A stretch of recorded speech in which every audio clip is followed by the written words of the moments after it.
सर्वच जण कैलासवासी धडस कुटुंबाचं पितृछत्र असणारे, कुटुंबाचा पाया असणारे आणि प्रत्येकाच्या हृदय स्थानात सामावणारे कैलासवासी पांडुरंग आबा धडस उर्फा अण्णा यांच्या प्रथम वर्ष श्राद्धानिमित्त आणि कैलासवासी अण्णांच्या अर्धांगिनी असणाऱ्या सौभाग्यवती छबाताई पांडुरंग धडस उर्फ अक्का यांच्या 7व्या पुण्यस्मरणाच्या निमित्ताने आपण आज या ठिकाणी सर्वजण या धडस कुटुंबाच्या दुःखामध्ये सहभागी आहोत. लक्ष देऊ नये का? सुखामध्ये परकी माणसं सुद्धा आपली असल्यासारखी वागतात.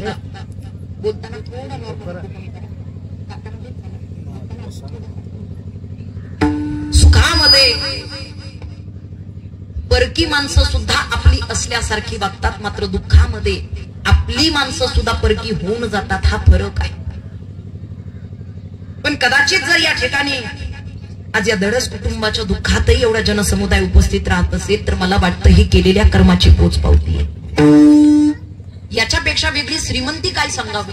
काही लोक आम्हाला म्हणतात, ताई तुम्ही 2 तासाकरिता कीर्तनाला येता. म्हटलं खरं आहे, तुम्ही 2 तासाकरिता कीर्तनाला येता, मग तुम्हाला काय माहिती आहे गेलेली व्यक्ती चांगली आहे की वाईट आहे?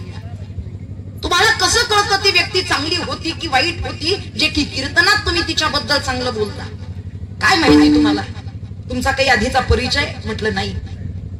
पण एक गोष्ट सांगू का, जगानं त्या व्यक्तीची चांगली किंबहुना वाईट बातमी आम्हाला देण्याची गरज नाही. ती व्यक्ती कशी होती, चांगली होती का वाईट होती, आम्हाला सांगण्याची गरज नाही. कारण सध्याच्या काळात कोण कुणासाठी येतं, कोण कुणासाठी रडतं. आज खऱ्या अर्थानं 7वं आणि पहिलं पुण्यस्मरण अण्णांनी अक्कांचं आणि आजही वर्ष श्राद्धाला वेळेला जर इथपर्यंत हा जनसमुदाय उपस्थित राहत असेल तर मला वाटतं याच्यापेक्षा जगानं आम्हाला चांगलं वाईट सांगण्याची गरज नाही. लोकांच्या उपस्थितीवरून कळतं त्यांच्या कर्माची पोचपावती काय.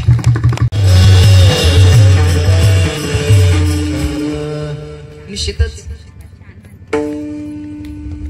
एक 6-7 वर्षांपूर्वी आई जाण्याचं दुःख या कुटुंबाला पचवावं लागलं. आई जाण्याच्या दुःखामध्ये हे कुटुंब सावरत होतं ना होतं, तर गेल्या वर्षी वडिलांच्या जाण्याचं दुःख या कुटुंबावरती पडलं. आणि निश्चितच आई आणि बापाचं छत्र कायमचं या कुटुंबावरून निघून गेलं.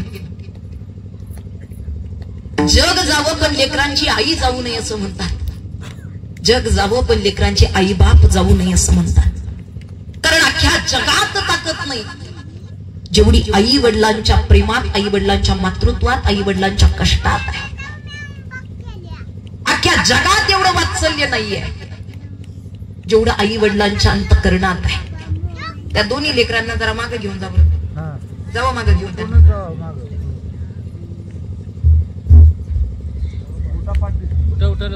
करण्याची ताकद नाही जेवढी बापाच्या अंतःकरणात आहे. आणि म्हणून म्हणतात आई बापासारखं दैवत अख्ख्या जगात दुसरं कोणी नाही. कदाचित प्रत्येकाला याचं ज्ञान होत नसेल म्हणून तर काय सध्याच्या काळामध्ये जिवंतपणे आई बापाला वृद्धाश्रमाच्या बाहेर काढणारी सुद्धा पुरे.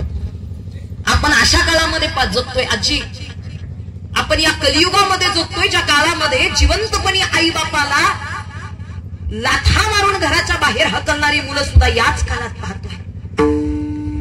आई बापाच्या नावाची संपत्ती स्वतःच्या नावावरती करून त्यांना वृद्ध आश्रमात पाठवणारी पिढी सुद्धा याच काळात पाहतोय.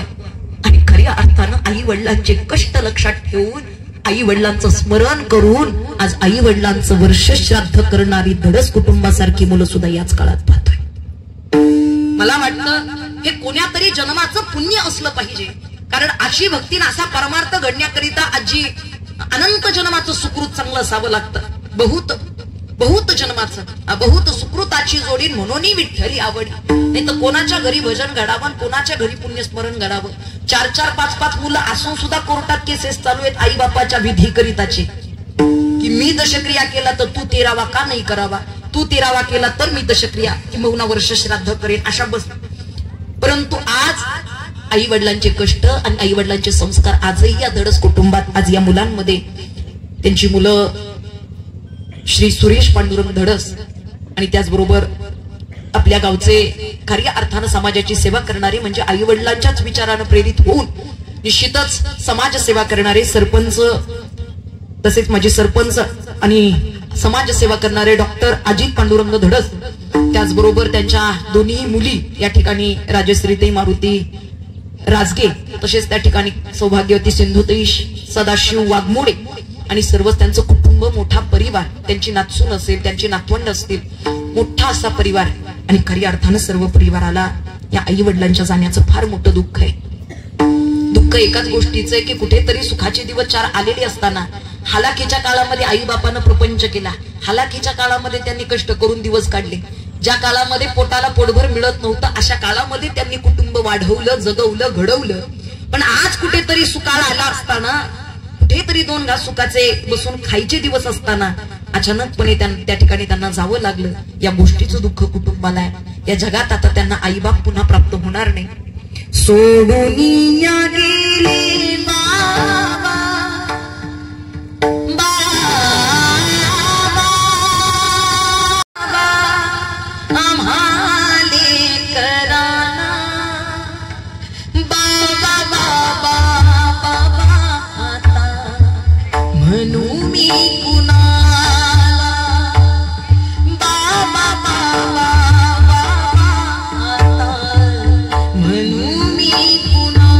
बाबा आणि निश्चित प्रत्येकाला जावं लागतं. इथपर्यंत या आई वडिलांचा देह जरी या कुटुंबामध्ये नसला तरी मी म्हणेन गेले दिगंबर ईश्वर विभूती, गेले दिगंबर ईश्वर विभूती,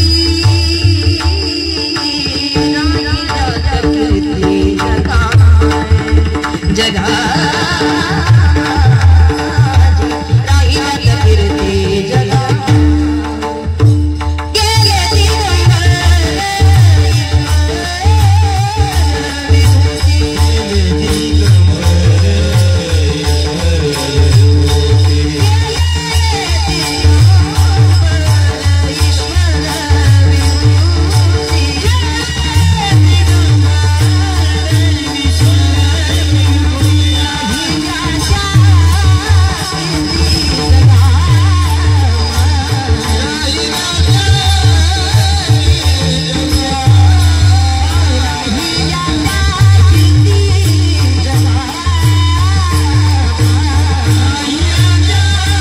कोणी जाळू शकत नाही, कर्माला कोणी मारू शकत नाही.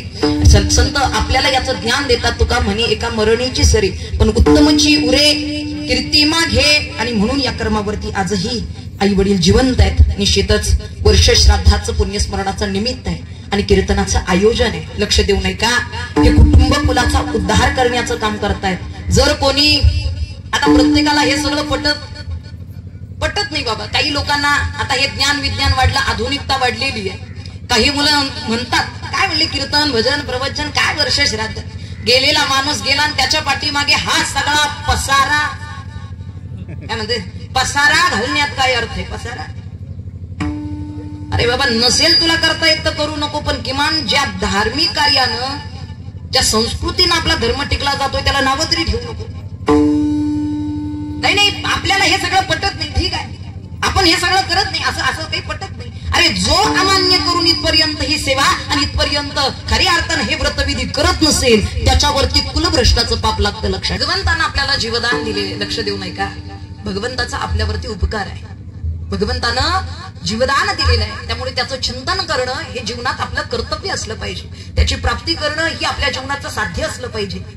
दुसरा उपकार आहे ज्यांना अवघडातला परमार्थ आपल्याला सोप्यात करून सांगितला. सोपेवर मामा सांगितले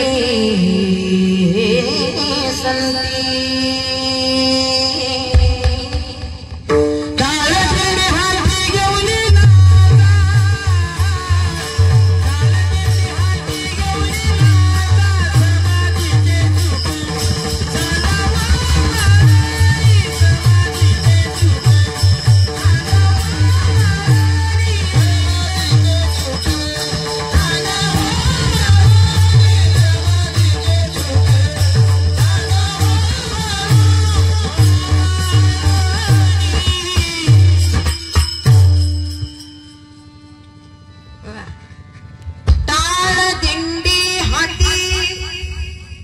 कोणी नाचा काय सांगितलं सोपेवर आम्हा सांगितले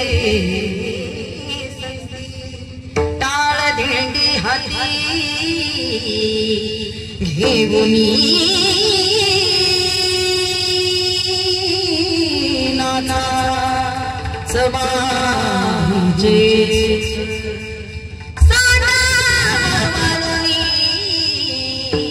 ऐसाया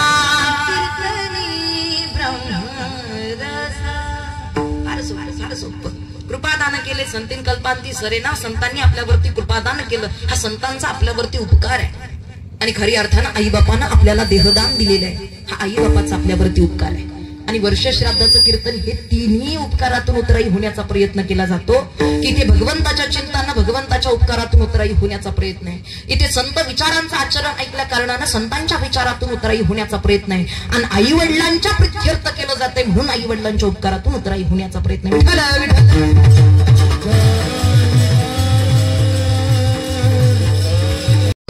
बरे नाम महात्म्य सांगून ते नाम आपल्या जीवनामध्ये किती प्रभाव उतरणार आहे त्याचा काय आपल्या जीवनामध्ये फायदा असू शकतो कारण इथे प्रत्येक जण बसलेला रोगीत आहे लक्ष देऊ नये का कोणी कितीही मोठ्या अभिमानानं सांगायला आला की आपल्याला कसलाच रोग नाही कधी इंजेक्शन नाही कधी गोळी नाही कधी दवाखाना नाही तरी सुद्धा तो रोगीच आहे आणि तो सामान्य रोगाचा रोगी नाही तर तो भवरोगाचा रोगी लक्षात ठेवा कारण भवरोगाची असा रोग आहे तुम्ही म्हणताल इतर रोगात आणि भवरोगात काय फरक आहे इतर रोग झाले की आम्ही दवाखान्यात जातो मेडिकल मध्ये जातो गोळ्या औषध घेतो बरे होतो तसा हा रोग सुद्धा मेडिकल मध्ये औषध घेऊन बरा होऊ शकतो नाही शकत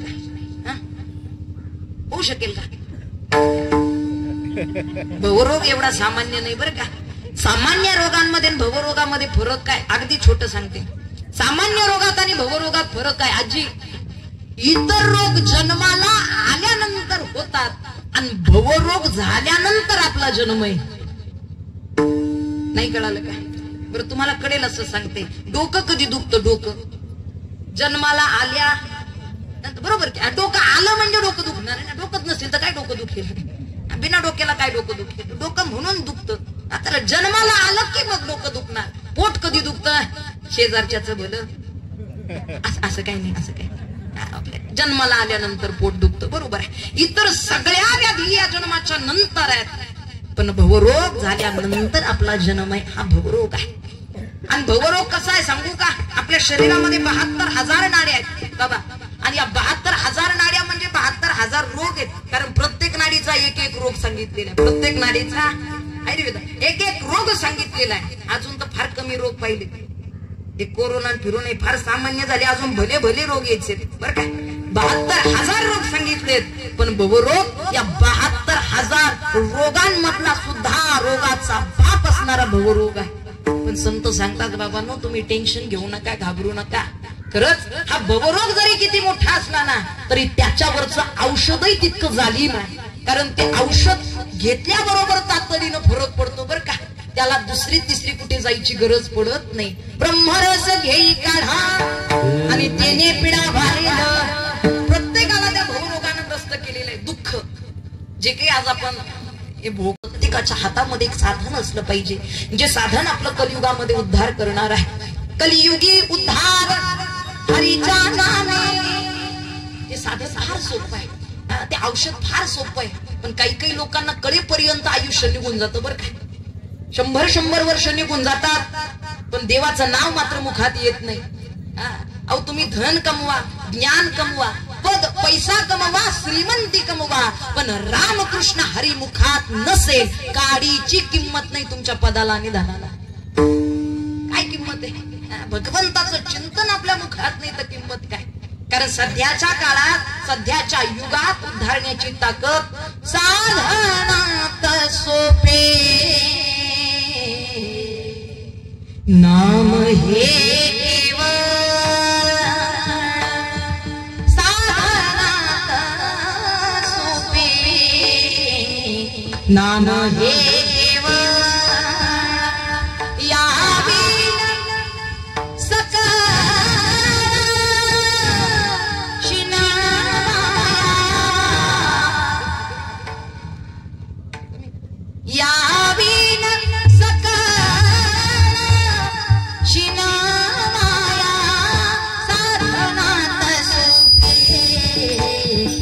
नाम हे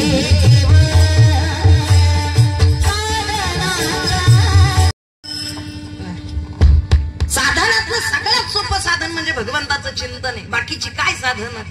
कोणाही न लगे साधनांचा पंग अन करणे केला त्याग देह बुद्धी संत संत. हे एकमेव साधन हातात आलं तर बाकीचे औषधन, बाकीचे मेडिकल, बाकीचे दवाखाने तपसायची काय गरज पडली? फक्त आपल्याला मात्र औषध कळालं पाहिजे आणि संतांनी ते औषध त्याचं महात्म्य सांगून खरी अर्थानं आपल्याला याचं ज्ञान दिलेलं आहे की बाबांनो, जर आपण त्या औषधात घेतलं तर आपल्याला काय फायदा होऊ शकतो. आपल्याला ज्या रोगाची बाधा झालेली आहे तो रोग संपुष्टात येतो. नाही तर माऊली सांगतात बाबा, काळ दिला होता, वेळ दिली होती, पण टाळी वाचून गेला. मग पुण्या हिची पावली सरे सवेची इंद्र पुन्हाची उतरे आणि येऊ लागते मा घरे मृत्यू लोकी. हे पुण्यकर्म कमवण्याचं ठिकाणी परत परत भोगायचं नाही. म्हणून आपल्याला मिळालेली वेळ आणि मिळालेला काळ सार्थकी लावायचा टाळीच्या महात्म्याला. चला इकडे लक्ष द्या. तुटे भवरोग संचित क्रियमान भोग. जगद्गुरु तुकोबारे सांगतात अरे रोगाचा बाप असणारा भवरोग पण जागच्या जागी तोडण्याचं काम करतं ते भगवंताचं चिंतन आहे.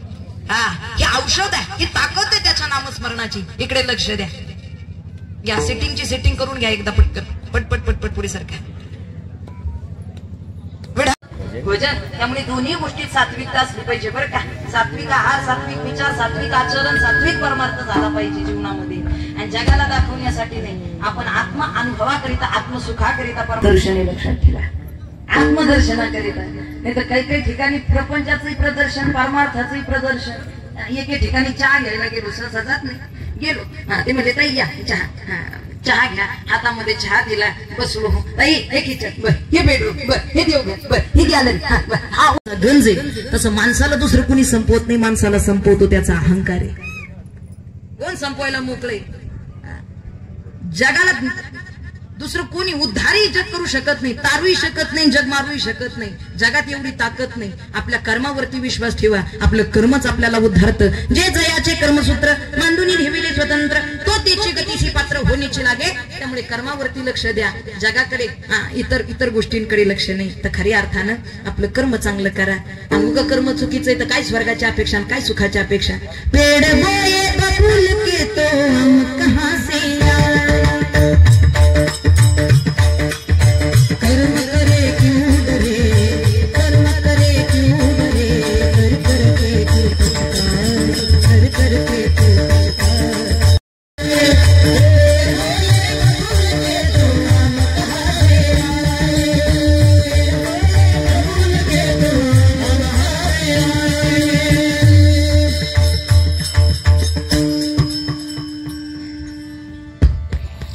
बाबलीचं बी रवलं तिथे आंब्याचं झाड उगवेल याची अपेक्षा काय करता?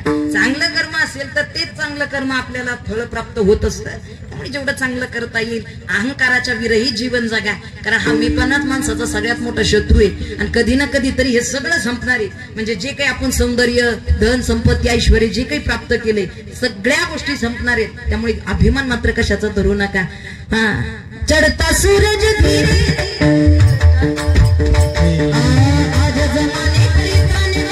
पाहिजे. कैलासवासी पांडुरंग आबा धडस कृपा अण्णांनी जे काही आपल्या लेकरांवरती, आपल्या कुटुंबावरती संस्कार केले, निश्चितच शुद्ध बीजापोटी फळे रसाळ गोमटी. धन्य माता पिता तयाची असं म्हणावं लागेल. कारण या आई वडिलांच्या संस्कारातूनच आज एक चांगल्या गावची सेवा करणारा, किंबहुना समाजाची सेवा करणारे डॉक्टर म्हणून वैद्यकीय क्षेत्रामध्ये येऊन समाजाची सेवा करून आणि खऱ्या अर्थानं राजकीय क्षेत्रात येऊन समाजाची सेवा करणारे हे कुटुंब आहे. आज या ठिकाणी आज त्यांच्या पाठीमागे त्यांची मुलं श्री सुरेश पांडुरंग धडस, त्याचबरोबर सरपंच सौ सावित्री, त्याचबरोबर श्री डॉक्टर अजित पांडुरंग धडस, या ठिकाणी सर्वच त्यांचं कुटुंब परिवार, त्यांच्या मुली असतील सौभाग्यवती राजश्रीताई मारुती राजने, त्याचबरोबर सौभाग्यवती सिंधुताई सदाशिव वाघमोडे, त्याचबरोबर त्यांच्या नातसो सौभाग्यवती सुप्रिया दत्तात्रय सुरेश धडस. या ठिकाणी खूप मोठं दुःख आहे सर्वच कुटुंबाला. या दुःखातून सावरण्याची शक्ती परमेश्वर माऊली ज्ञानेश्वर महाराजांनी त्यांना द्यावी अशी वचनी प्रार्थना करतो. कारण आज सध्याच्या काळामध्ये धर्मानं, न्यायानं, संस्कृतीनं, आपल्या संस्कारानं जगणारी पिढी आपल्याला घडवायची. मी स्वतः गोसेवक आहे, यामुळे मी तुम्हाला सांगेन, मी फक्त कीर्तनात सांगते असं नाही तर खरी अर्थानं त्या गोष्टीचं आचरणही आम्ही आमच्या जीवनात करतो.